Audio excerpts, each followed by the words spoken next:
Let's take a look at this problem which asks us to compute the total price and quantity variance for materials and labor. It's exercise 11-7. Haslett Inc., which produces a single product, has prepared the following standard cost sheet for 1 unit of the product. Now I'm reading to the left of the mouse right here.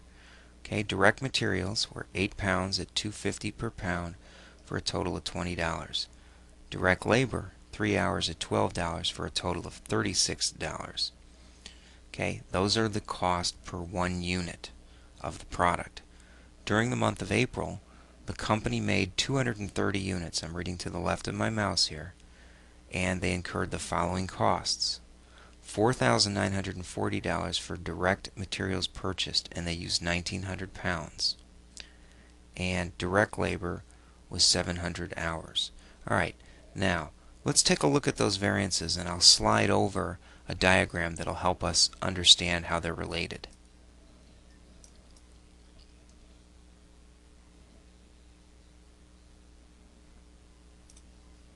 Okay. Now, you see on the screen the materials variance matrix, and we can begin showing how we come up with the total variance in terms of materials. We'll tackle materials first.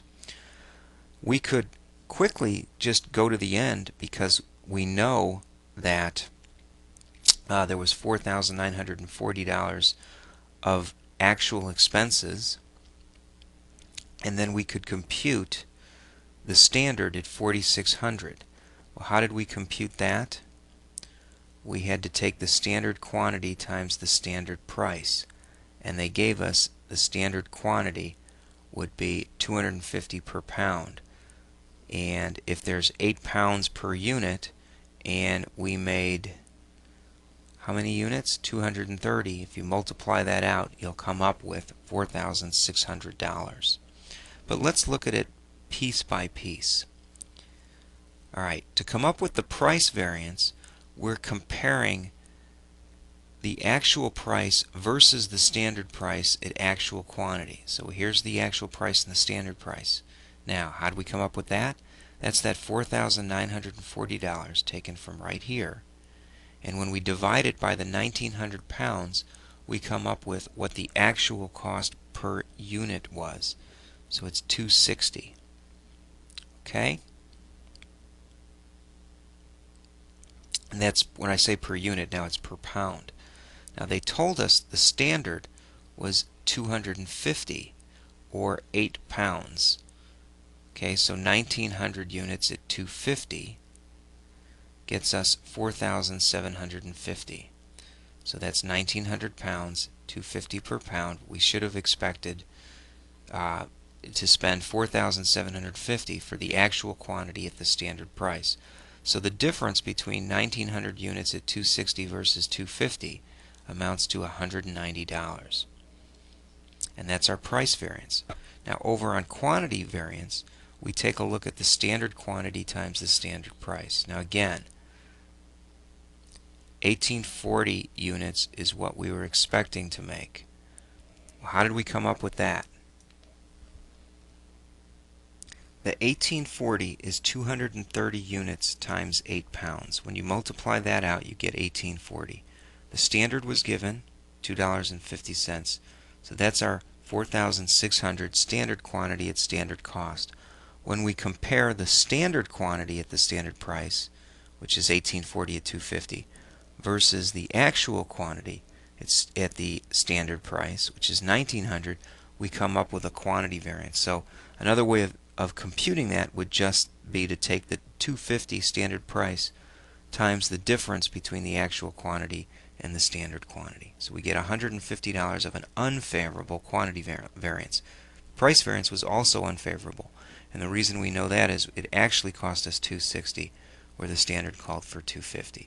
When we add the price variance, the $190 unfavorable, to the quantity variance, $150 unfavorable, we come up with the total material variance of $340. Next, let's take a look at the labor variances. Okay, now I've put the labor variance matrix on the screen where you can see it. And again, we could quickly just compare the actual labor cost, which was 8,120, and compare that to the standard 8,280 to come up with the total labor variance. But if we want to break it down into price variance and quantity variance, we've got a couple extra steps to do. Alright, so what do we know? 8,120 is what was actually incurred for 700 hours. So if we take $8,120 and divide it by 700 hours, we can compute the actual rate, which was $11.60 an hour. Now they told us direct labor should have taken 3 hours per unit at 12. So if we move over here, we say the actual hours at $12, the standard rate gets us 8,400. So the difference between 700 hours at $11.60, the actual rate, and 700 hours at $12, the standard rate, we're able to compute the price variance of $280 favorable. Keep in mind, you could also calculate that directly by taking 700 units times the difference between the actual and the standard rate. Okay? Then we also have to figure out what's the standard hours at the standard rate.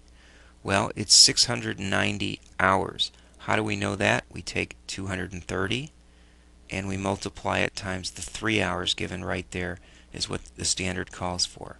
So 230 times 3 gets us 690. 690 times the $12 standard rate given in the problem right there is 8,280. Now when we compare the standard hours of 690 versus the actual hours of 700 times the standard rate, we're able to compute the quantity variance.